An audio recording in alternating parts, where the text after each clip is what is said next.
Olá, muito boa noite Gabi. Boa noite, Mauro, ótima noite para você de casa, sejam todos bem-vindos ao Rede TV News. Ex-presidente Jair Bolsonaro volta a prestar depoimento à Polícia Federal, desta vez na investigação de fraudes nos cartões de vacina. A Petrobras reduz os preços da gasolina, diesel e gás de cozinha no mesmo dia em que anuncia uma nova política para fixar o valor dos combustíveis. E você vai ver também. Relator do arcabouço fiscal contraria o governo na nova regra. Se meta for descumprida pelo executivo, o Bolsa Família não vai ter aumento real. PEC avança na Câmara e pode anistiar partidos que descumpriram cotas para mulheres e negros nas eleições. Presidente Lula anuncia pacotes de medidas por mais transparência no governo. Lei de acesso à informação completa 11 anos. Não tentem lutar contra a transparência, pois ela vai prevalecer e não vai esperar 100 anos para isso. A Petrobras vai reduzir a partir de amanhã os valores da gasolina, do diesel e do gás de cozinha. A empresa também anunciou uma nova política de preços dos combustíveis no mercado interno. O preço da gasolina nas distribuidoras terá uma redução de 12,6%, o equivalente a 40 centavos por litro. Já o diesel vai ter queda de 44 centavos, ou 12,8%. O gás de cozinha ficará R$ 8,97 mais barato, ou 21,3%. Os reajustes foram divulgados depois do anúncio da nova política de preços da Petrobras. Ela vai substituir a chamada PPI, paridade de preço de importação, por um modelo que leva em conta custos internos e diferenças entre as regiões do Brasil, além da cotação internacional do petróleo. Nós estamos, então, comunicando ao mercado um ajuste na estratégia comercial, da composição de preços e das condições de venda a clientes da Petrobras. Esse modelo maximiza a incorporação de vantagens competitivas, portanto, nós vamos usar as vantagens que a Petrobras tem a nosso favor e a favor do país, sem se afastar absolutamente da referência internacional dos preços. É bom enfatizar que quando eu digo referência não é paridade de importação, é referência internacional. A antiga política de paridade internacional de preços começou a vigorar em 2016, durante o governo Temer. Ela levava em consideração as variações do câmbio e da cotação do barril de petróleo, além de contabilizar custos logísticos, com transporte e taxas portuárias. O modelo provocava variações constantes nos preços dos combustíveis. A mudança desta política foi uma das promessas de campanha do presidente Luiz Inácio Lula da Silva e é considerada estratégica para aumentar a competitividade da empresa. Hoje, acho que vamos poder comemorar todos os motoristas de Uber, todos os taxistas e principalmente os caminhoneiros, e saber que não teremos volatilidade como o PPI impunha. Muitas vezes, a cada hora tinha que ter mudança nos preços dos combustíveis, tirando completamente a previsibilidade e até a sobrevivência dos caminhoneiros, por exemplo, que cobravam seus fretes, muitas vezes referenciados num preço do combustível e tinham surpresinhas desagradáveis no meio da sua jornada na estrada. Para esta economista, a mudança na política é uma tentativa da Petrobras de amortecer as oscilações ao longo do ano. Mas a companhia ainda vai ter de explicar melhor a nova composição dos preços. Nós precisamos entender os pesos que foram definidos dentro dessa composição, porque quando você faz a leitura da definição da nova composição de preço, ela é mais subjetiva. Então, nós precisamos passar a quantificar o subjetivo em alguma medida. E para falar sobre essa nova política de preços da Petrobras, a redução dos valores dos combustíveis e como é que o mercado absorveu essas mudanças, a gente conversa agora ao vivo com o sócio do Centro Brasileiro de Infraestrutura, Pedro Rodrigues. Pedro, boa noite, obrigado por estar aqui com a gente. A minha pergunta para você é a seguinte: vários analistas hoje de mercado mostraram um certo temor sobre a possibilidade de ingerência do governo no futuro nos preços dos combustíveis, nos preços da Petrobras, como já aconteceu no passado. Você vê esse risco? Olha, boa noite. Eu acho que a gente não pode falar ainda que vai ter uma ingerência. Na verdade, o que eu acho que aconteceu é que a gente teve uma perda de transparência de como esses preços vão ser feitos pela Petrobras. Não só a transparência, a gente também teve uma certa perda de previsibilidade. né? Porque agora a Petrobras, com uma fórmula bem complexa, né, levando variáveis que muitas vezes desconhecidas, vai fazer, né, vai botar novos preços de combustíveis sem levar em conta essa paridade de importação que era muito mais previsível e transparente. Pedro, boa noite. Gabriela aqui. Essa redução de preços anunciada aí para amanhã pode ser considerada um alívio para o bolso do brasileiro, pelo menos até o dia 1º de julho, quando entra em vigor aí a cobrança única do ICMS com uma alíquota de R$ 1,45 por litro? O que você acha? Olha, Gabriela, sem dúvida, qualquer redução de preço é sempre um alívio para o bolso dos brasileiros. Mas vale a gente lembrar que essa redução de preços que a Petrobras anunciou hoje, ela ainda está em acordo com a PPI, né, com a paridade de importação. Se você olhar outros agentes do mercado, por exemplo, outras refinarias, nas últimas 4 semanas, elas vinham vendendo combustível, né, para distribuidoras a preços mais baratos. Ou seja, a Petrobras está vendendo combustível mais caro nas últimas semanas. Então, esse anúncio de hoje não tem nada a ver com a nova política anunciada. Ela simplesmente está trazendo os preços para os níveis de paridade de importação que já era a forma como a Petrobras precificava anteriormente. Pedro, você vê muita mudança na política de preços da Petrobras em relação à PPI? Tem tanta mudança assim? E outra coisa, a Petrobras está falando em aumentar a concorrência, só que ela é uma empresa gigante com concorrentes menores. Se ela aumentar a concorrência aqui dentro, ela não corremos o risco aí de ter uma quebra de outras empresas? Exatamente. Na verdade, o que eu vejo não é a Petrobras, ela não vai aumentar a concorrência com isso. Na verdade, quando ela tira essa previsibilidade e tira a transparência, né, ela vai diminuir a concorrência, principalmente se a gente tiver um cenário de preço do petróleo subindo e câmbio subindo. O mercado hoje ele convive com importadores, né, do país ele precisa importar derivados de petróleo, que são feitos por esses importadores, convive com outros agentes no setor de refino, mas a Petrobras, com todo esse poderio que ela tem, como você colocou muito bem, ela, na verdade, com essa nova política pouco previsível e pouco transparente, na minha opinião, ela vai prejudicar e talvez aniquilar do mercado alguns desses agentes que hoje são atuantes. A gente agradece bastante ao Pedro Rodrigues, que é sócio do Centro Brasileiro de Infraestrutura. Obrigado por estar aqui com a gente, por esclarecer algumas das nossas dúvidas. Foi um prazer falar com vocês. Boa noite. Muito obrigado. Valeu. Boa noite. O texto do projeto de lei que vai determinar as novas regras para as despesas e receitas do governo, chamado arcabouço fiscal, foi detalhado hoje pelo relator, o deputado Cláudio Cajado. O relatório prevê sanções para o caso de descumprimento e uma delas é vedar o reajuste acima da inflação do valor do Bolsa Família. A exclusão do Bolsa Família das sanções era um pedido do presidente Lula. O programa é considerado pelo governo um dos principais instrumentos de distribuição de renda. Pelo texto do relator, se a meta fiscal, que é o resultado entre receita e despesas, não for cumprida, os benefícios do programa não poderão ter aumento real de forma automática. Se quiser reajustar o valor acima da inflação, o governo terá que apresentar um projeto de lei compensando o gasto com corte em outra despesa.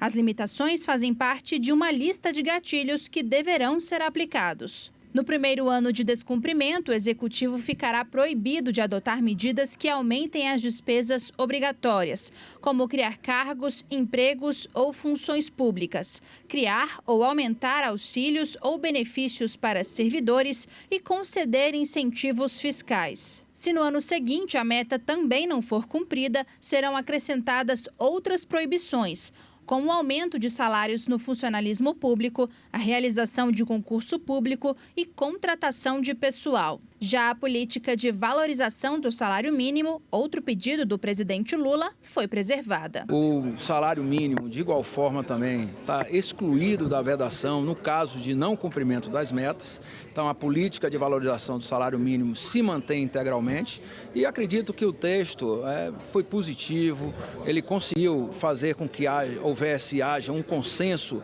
entre as ações e os pensamentos plurais que tem aqui na Câmara dos Deputados. Segundo o relator, amanhã a Câmara deve votar o pedido de urgência para que o projeto seja votado diretamente no plenário, sem passar pelas comissões da Casa. O objetivo é que a proposta seja aprovada já na quarta-feira da semana que vem. Para isso, o esforço é para tentar barrar novas mudanças no texto. O texto do relator é o texto acordado com o governo, com o ministro Haddad, com o nosso apoio. Segundo, não ter destaque na emenda de plenário da base. Terceiro, o governo não vetar. Já a oposição apresentou um relatório paralelo e insiste em estabelecer punições para o presidente, caso a meta fiscal não seja cumprida. A gente enfatiza o resgate dos princípios da chamada Lei de Responsabilidade Fiscal. Ou seja, governante que descumprir a responsabilidade fiscal, o equilíbrio nas contas públicas estará passível de ser imputado em crime de responsabilidade. Repercutindo a apresentação da nova regra fiscal e de olho no possível aumento do teto da dívida dos Estados Unidos, o dólar interrompeu uma sequência de quedas e subiu nesta terça-feira. A moeda norte-americana terminou o dia cotada a R$ 4,94, um avanço de R$ 1,15%. No dia anterior, o dólar tinha alcançado o menor patamar em 11 meses, a R$ 4,88. E ainda falando sobre o arcabouço fiscal, a gente conversa agora com a Amanda Klein, que hoje está em Brasília. A Amanda esteve lá circulando entre os corredores dos palácios de Brasília. Amanda, o que você ouviu dos políticos sobre a repercussão da apresentação do relatório aí do arcabouço fiscal? Boa noite para você. Oi, Mauro. Boa noite a você, a Gabi. Boa noite a todos. Corredores do Congresso, viu? Conversei com muitos deputados da oposição, do Centrão, do governo, os ditos independentes. E o sentimento geral é de que há uma disposição para aprovar o arcabouço fiscal. Primeiro, a urgência, que será votada amanhã, e o mérito do projeto, que deve ser votado na próxima quarta-feira. Isso vem de deputados de todos os lados. Até parte da oposição possivelmente votará a favor do arcabouço fiscal. E por quê? Porque eles entendem que o arcabouço é um projeto suprapartidário, é quase que uma condição sine qua non para o desenvolvimento econômico do país. Eles podem até ter críticas, ressalvas, mas o texto, na visão deles, foi melhorado e construído a várias mãos. O ministro da Fazenda, Fernando Haddad, esteve com o relator Cláudio Cajado ontem, teve numa reunião da executiva do PT, isso é importante dizer, ficou 1h30 com os integrantes do PT, tirando as dúvidas sobre o arcabouço fiscal. E eu estou falando isso porque havia um ruído aí interno no PT, dizendo que parte poderia apresentar emendas ou votar contra o arcabouço fiscal, ou que havia muitas críticas internas. Parece que isso foi dirimido ontem. Hoje eu vi de um integrante do PT de que o texto do relator está no limite do que a Fazenda, do que o Ministério da Fazenda pode suportar. E aí, falando com o Ministério da Fazenda, eles disseram ontem que o próprio presidente Lula foi muito claro na primeira reunião que ele fez no Planalto com Haddad às 9 da manhã. Ele fez deu uma determinação para que o PT votasse a favor do projeto do arcabouço fiscal, o que ficasse acordado com Lira e com o relator Cláudio Cajado, e que não apresentasse emendas. Já o PT disse que isso não aconteceu, mas pelo sim, pelo não, a gente viu aí o líder do governo, Zé Guimarães, dizendo que o PT votará a favor. E os partidos do Centrão? Os partidos do Centrão, eles têm críticas ao governo, têm críticas principalmente à formação da base aliada, a emendas que não foram pagas, a cargos que não foram nomeados, mas também tem essa sensação de que se o arcabouço não for aprovado, nada mais anda nesse país. Aliás, se o arcabouço não for aprovado, você não consegue nem falar na segunda etapa, que é uma discussão a fundo e, quiçá, aprovação da reforma tributária. Eles falam até já de uma possível reforma ministerial, mas entregarão os votos ao governo. Muita gente já fala, inclusive, em quórum de PEC. É o que quer Lira, é o que quer Haddad, ele disse isso hoje publicamente, de que é um projeto de Estado, mais do que um projeto de governo, é um projeto de Estado, e, portanto, eles esperam pelo menos 308 votos a favor. Tem gente que é até mais otimista. E a oposição, o PL, a gente viu aí Mendonça Filho, Kim Kataguiri, marcando uma posição, marcando território, apresentando um projeto alternativo, mas também ninguém vai levar isso muito a sério, tem mais cara de chororô. O fato é que a maioria dos votos deve ser favorável à aprovação, primeiro, da urgência, que impede o projeto, é como se ele pulasse várias etapas, ele não precisa passar por tantas comissões, e aí o mérito, o projeto em si, já votado na Câmara na semana que vem. Claro que vai ter muita discussão, a oposição, o PL, principalmente, vai apresentar emendas para endurecer o projeto, mas o sentimento é de que o projeto já foi enrijecido com essa apresentação, a imposição de uma série de sanções em caso do descumprimento da meta. Mauro, Gabi. Amanda, obrigada. Boa noite, bom trabalho para você aí em Brasília. O presidente Lula mandou ao Senado a indicação dos nomes de Gabriel Galípolo para o cargo de diretor de política monetária do Banco Central e de Ailton Aquino dos Santos para a diretoria de fiscalização. Aquino já é servidor da instituição. Galípolo é secretário executivo do Ministério da Fazenda e braço direito do ministro Fernando Haddad. Agora eles serão sabatinados pela Comissão de Assuntos Econômicos do Senado. A data ainda não foi marcada. Depois, os nomes também precisam ser aprovados pelo plenário da Casa. A Controladoria Geral da União abriu o sigilo de 252 pedidos negados durante o governo do ex-presidente Jair Bolsonaro. A medida foi anunciada hoje, dia em que a Lei de Acesso à Informação completa 11 anos. A data também foi marcada pelo anúncio de um pacote de medidas para fortalecer a transparência. Lula assinou 3 decretos. Um regulamenta o atual decreto da Lei de Acesso à Informação e garante a proteção de dados pessoais. O outro amplia o Conselho de Transparência, Integridade e Combate à Corrupção. E o último cria o Sistema de Integridade, Transparência e Acesso à Informação. Quase 35 anos após a promulgação da Constituição de 88, ainda nos deparamos com as sombras do passado, com pessoas que acham que o Estado pertence a uma elite dissociada da sociedade, com autoridades que acham que não devem prestar contas a ninguém. O evento foi na Controladoria Geral da União, que aproveitou para divulgar o balanço final das revisões de sigilos que o governo anterior impôs a pedidos de acesso à informação. A CGU examinou 252 casos em que o acesso foi negado. A Controladoria reverteu a maioria deles e os solicitantes já estão com as informações. Os pedidos questionam a possível atuação irregular do governo federal durante as eleições presidenciais de 2022, a má gestão da pandemia de Covid-19 e gastos com cartão corporativo. Esse é um dia de comemoração por tudo que já foi feito até aqui e de celebração de uma lei que transmite uma mensagem clara a qualquer autoridade, a qualquer agente público do passado e do futuro. Não tentem lutar contra a transparência, pois ela vai prevalecer e não vai esperar 100 anos para isso. E além desse compromisso, o presidente Lula também se encontrou com o presidente eleito do Paraguai, Santiago Peña.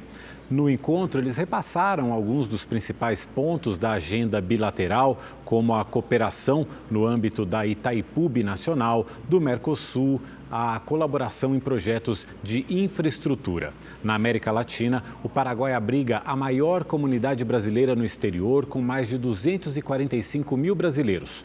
O Brasil é o principal parceiro comercial do Paraguai.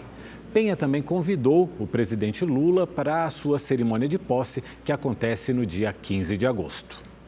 O ex-presidente Jair Bolsonaro esteve na Polícia Federal para prestar depoimento sobre a suposta fraude nos cartões de vacina, que teria beneficiado ele, a filha, um ex-ajudante e parentes desse auxiliar. Foi pela contramão que o carro com Bolsonaro chegou à Polícia Federal por volta de 1h30 da tarde. De acordo com as investigações, o ex-presidente teria recebido 2 doses da Pfizer e uma da Janssen. A filha dele também estaria imunizada. O ex-ajudante de ordens, Mauro Cid, a esposa e as 3 filhas também constam com o esquema vacinal completo. Segundo o aplicativo Conect SUS, todas as doses foram aplicadas em Duque de Caxias.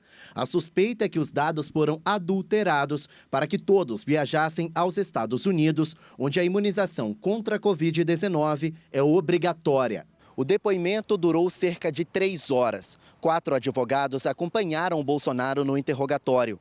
Durante o depoimento, o ex-presidente negou que tenha participação no suposto esquema de adulteração do cartão de vacina e reafirmou que nunca se imunizou contra a Covid-19.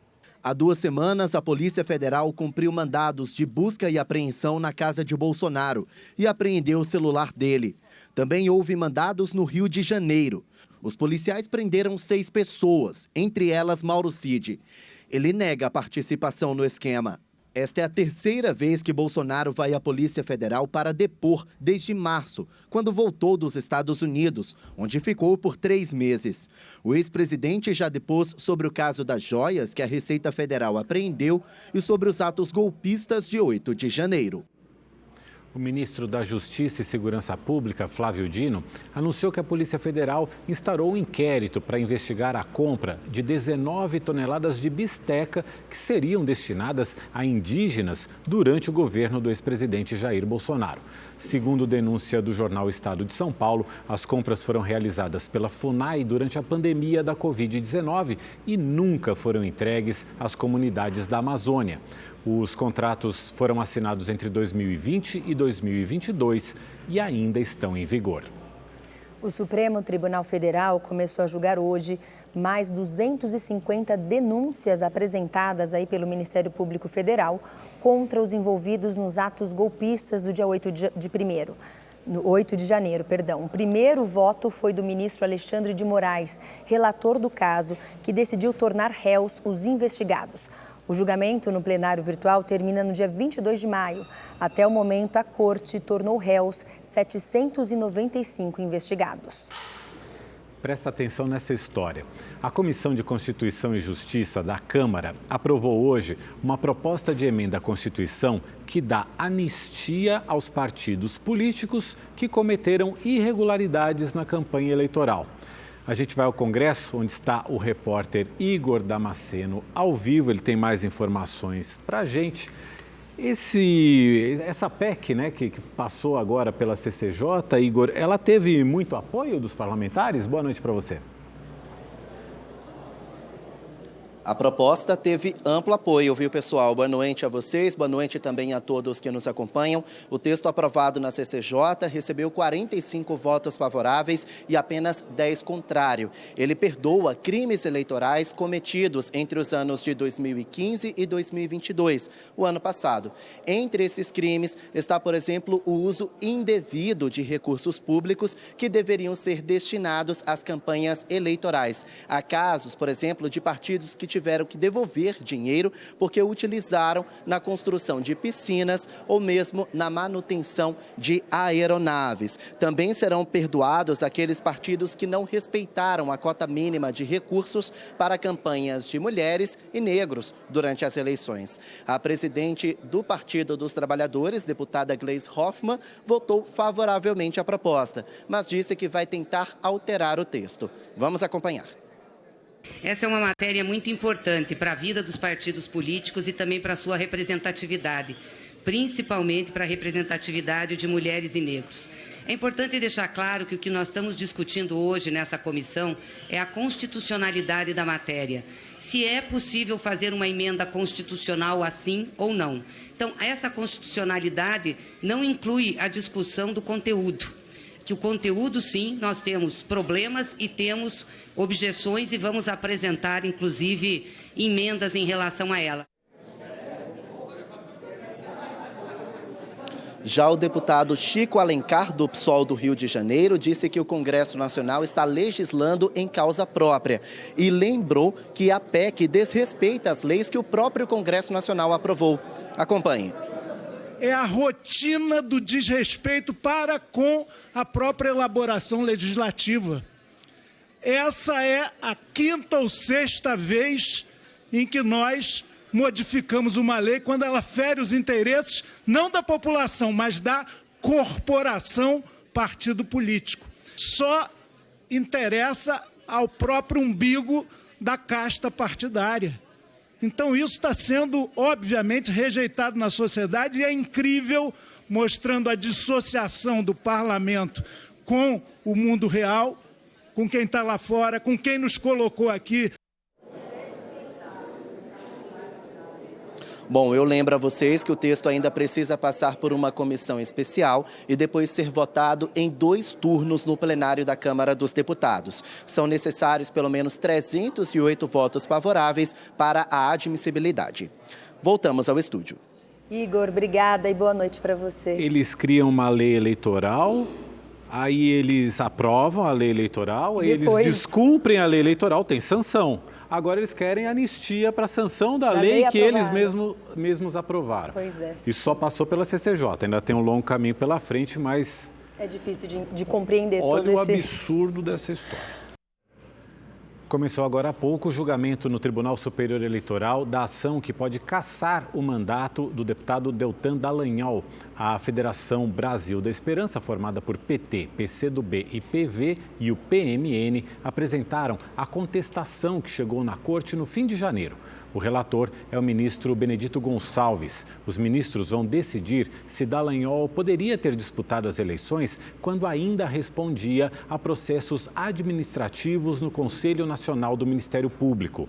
O deputado federal é o ex-procurador da República que coordenou a força-tarefa da Operação Lava Jato em Curitiba. O ministro Edson Fachin, do Supremo Tribunal Federal, declarou extintas as penas de prisão impostas ao ex-deputado Paulo Maluf. O ministro considerou que, por ter mais de 70 anos e ter cumprido mais de 1/3 da pena, Maluf atendeu às exigências para a concessão do indulto natalino, previstas no decreto assinado pelo ex-presidente Jair Bolsonaro em dezembro do ano passado. Maluf foi condenado a pouco mais de 10 anos e 6 meses de prisão pelos crimes de falsidade ideológica e lavagem de dinheiro. Em Curitiba, o Tribunal Regional Federal da 4ª Região derrubou a decisão que anulou a sentença do então juiz da Lava Jato, Sérgio Moro, contra o ex-governador do Rio de Janeiro, Sérgio Cabral. O TRF4 entendeu que o juiz Eduardo Apio, novo magistrado da Lava Jato, não poderia fazer uma anulação enquanto houvesse um pedido de suspeição aberto contra ele.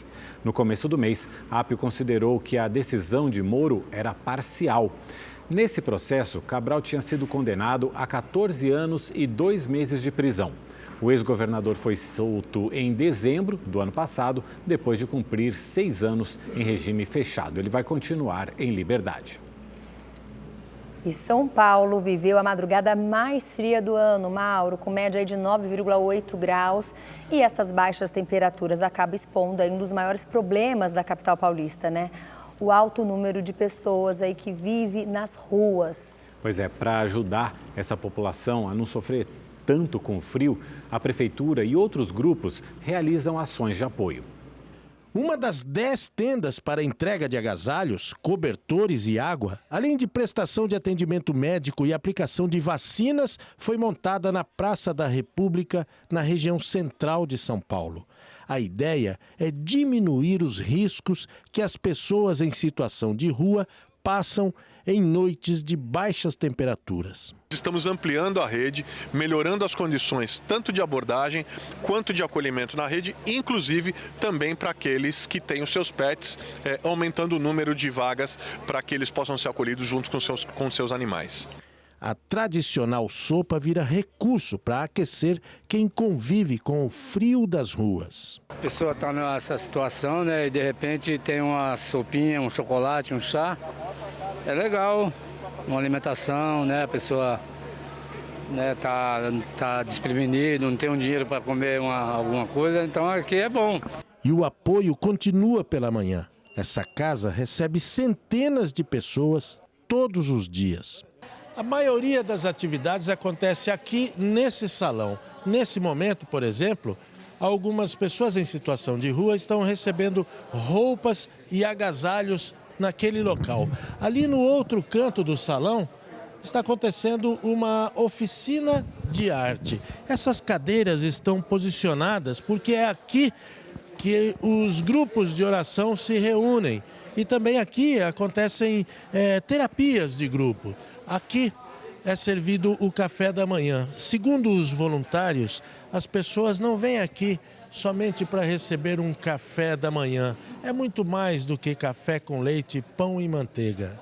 Tem várias casas ao entorno que também servem um café da manhã.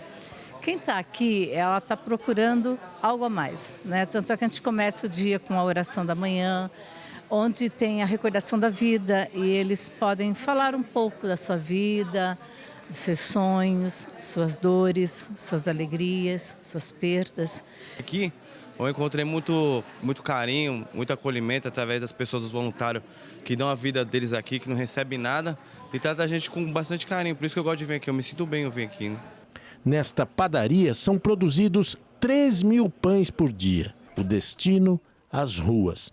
A primeira parada, Praça da Luz. Depois, o Largo Paissandu, também no centro. As filas são grandes e, infelizmente, nem todos conseguem o tão esperado alimento. Aqueles que chegam por último e já estamos já acabando, não tem como nós suprir. Então isso que dói, né? Porque nós tentamos fazer o máximo, hoje mesmo nós atendemos 700 pessoas só aqui no Paissandu.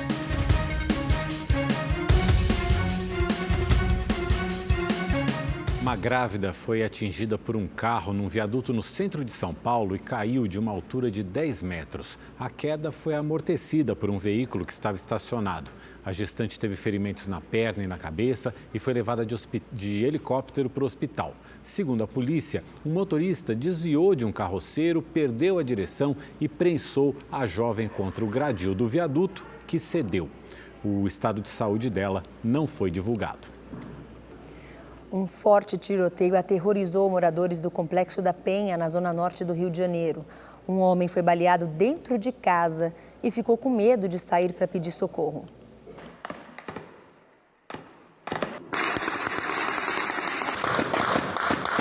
Ainda era madrugada quando os moradores foram surpreendidos com um intenso tiroteio. Ai, Senhor, misericórdia, meu Senhor. Era possível ouvir os tiros de diversos pontos da comunidade e até ver as balas traçantes. Quando amanheceu, o tiroteio continuava. De acordo com testemunhas, os disparos começaram por volta das 3 da manhã. Um morador foi baleado no braço dentro de casa. Mesmo ferido, ele não queria sair para pedir socorro, com medo de ser confundido com um criminoso. O músico Fábio Gomes, de 42 anos, conhecido como Fabinho do Cavaco, foi atingido ao levantar para ir ao banheiro. Ele enviou uma mensagem de áudio para os amigos, relatando a situação e pedindo ajuda. Eu não sei se a bala está alojada, fui de raspão. Eu sei que eu perdi sangue, eu tentei fazer um tourniquet aqui no meu braço. Eu moro sozinho, eu tô com medo de sair. E eles acharam que eu sou bandido, né? E fazer qualquer coisa comigo, mas eu preciso de ajuda. Fábio foi socorrido por um mototaxista e levado para um hospital da região. Ele foi operado e está estável. O tiroteio começou depois que policiais civis e militares entraram na comunidade para localizar criminosos suspeitos de envolvimento em uma tentativa de assalto na semana passada a uma agência da Caixa Econômica Federal. Os agentes acreditam que lideranças de facções de outros estados também estejam escondidas no Complexo da Penha. Durante a ação, um homem foi preso e drogas foram apreendidas.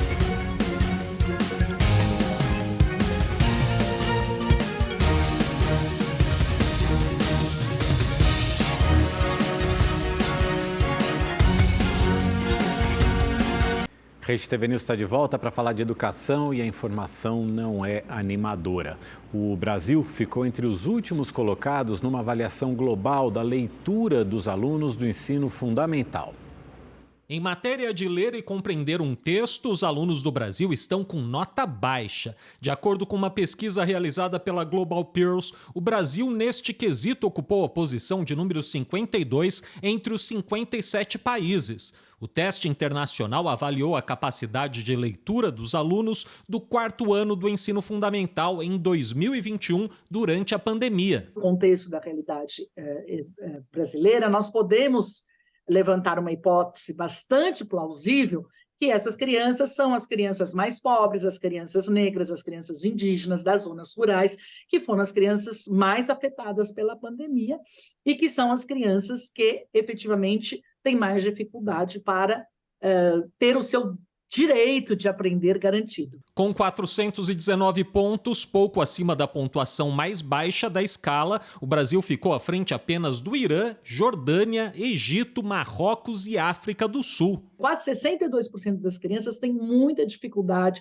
de ler, compreender, né, textos muito simples. A avaliação identificou ainda que uma minoria, apenas 12% das crianças brasileiras, conseguiu compreender o que lê com profundidade, percebendo emoções, situações que não estão explícitas no texto, além de entender pontos de vista nos materiais informativos. É preciso que haja, dentro das políticas educacionais, mais esforço com relação à leitura. Você ler e interpretar é uma questão de cidadania.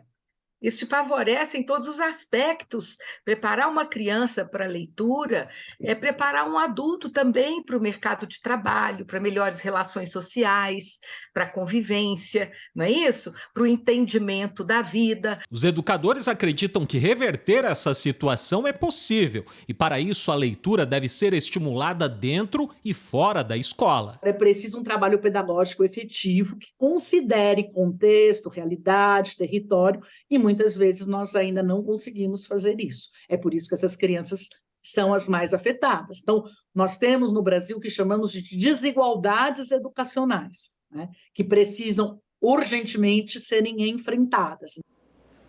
Casos de transfobia se multiplicam pelo país. O Brasil se mantém na liderança do vergonhoso ranking de países que mais matam pessoas trans no mundo. Só este ano, 46 foram assassinadas.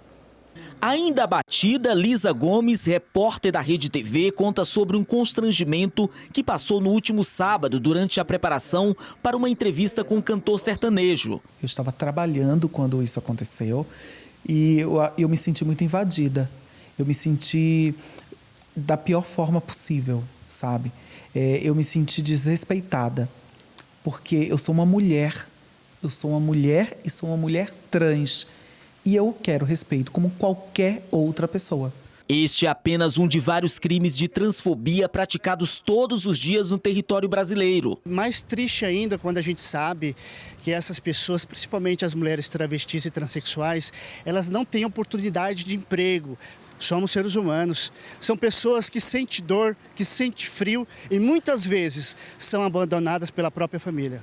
O Brasil é um dos países que mais matam pessoas trans no mundo. Dados da Associação Nacional de Travestis e Transsexuais mostram que 46 foram assassinadas entre janeiro e abril deste ano. Em 2022, 151 pessoas trans foram mortas, 131 casos de assassinatos e 20 suicídios. O preconceito, ele machuca, ele fere a sua alma.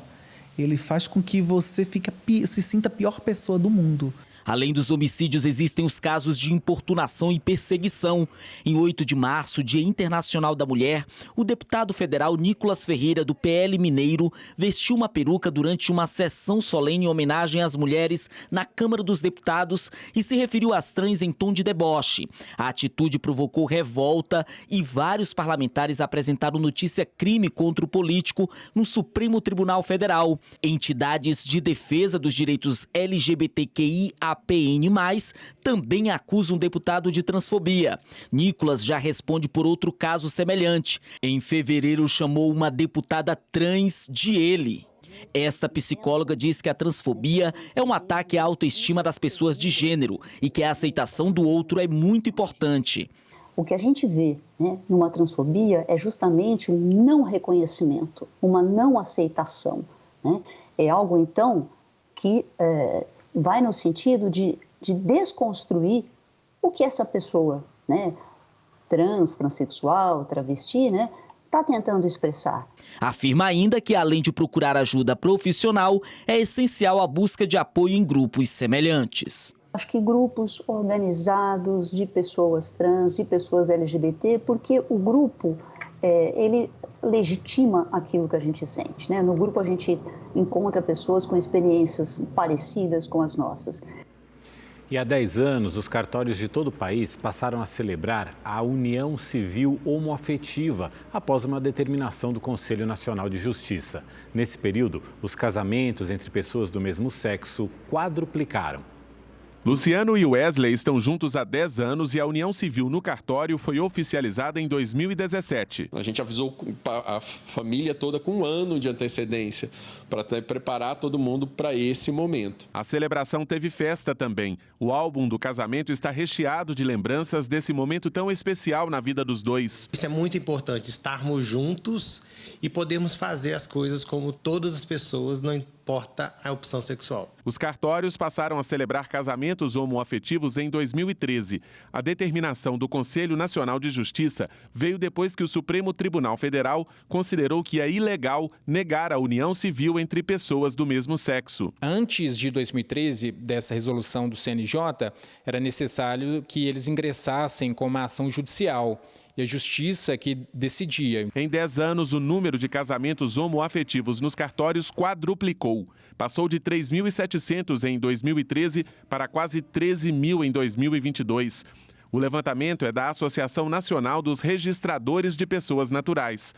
Segundo esta cerimonialista, a procura por celebrações no ano passado foi acima da média. O que a gente fazia 2 eventos por ano, hoje a gente faz em torno de 10 a 15 eventos por ano. A média no Brasil é de 7.600 casamentos homoafetivos por ano, 56% entre casais femininos e 44% entre masculinos. Aqui em Minas Gerais, são registradas quase 7% das cerimônias do país. O estado de São Paulo lidera o número de casamentos homoafetivos com 39% das uniões, seguido pelo Rio de Janeiro, com 8,6%. Desde a apresentação dos documentos até a celebração do casamento, todo o procedimento é rigorosamente idêntico.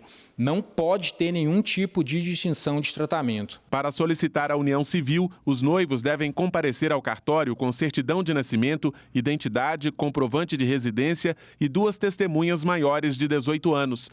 Os divorciados precisam apresentar também a comprovação do divórcio. Nos últimos 10 anos, foram realizados mais de 76 mil casamentos homoafetivos em todo o país. Foi uma luta muito grande para que nós, LGBTQIA+, tivéssemos os nossos direitos igualados à população hétero. A Semana de Vela de Ilhabela de 2023 vai ser especial. O maior evento náutico da América Latina comemora sua 50ª edição e, mais uma vez, vai ter cobertura especial da Rede TV.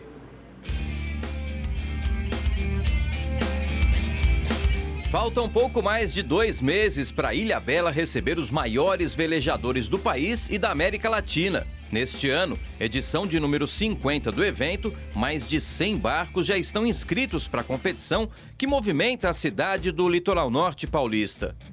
Embarcações e atletas que vêm de fora do Brasil. É um momento em que a cidade vive especialmente a vela como capital da vela. Dentre as embarcações está o Atrevida, com 100 anos de muita história no mar. O evento também é ocasião para receber grandes nomes do esporte brasileiro. Os maiores nomes da vela vão comparecer, Torben Grael, Lars, Robert, entre outros. Temos grandes nomes aí da vela, além desses 3. E vai ser uma grande festa, 50 anos, já é uma grande festa, é um festival, é onde todos os velejadores do Brasil se encontram para confraternizar em julho. Então anote aí, de 23 a 30 de julho acontece a Semana de Vela de Ilhabela. E a Rede TV mostra todos os detalhes e as paisagens de tirar o fôlego do maior evento náutico da América Latina. Combinado? Combinadíssimo. Isso aí. O Rede TV News fica por aqui. Obrigada e boa noite. Obrigado pela companhia, uma ótima noite para você e até amanhã.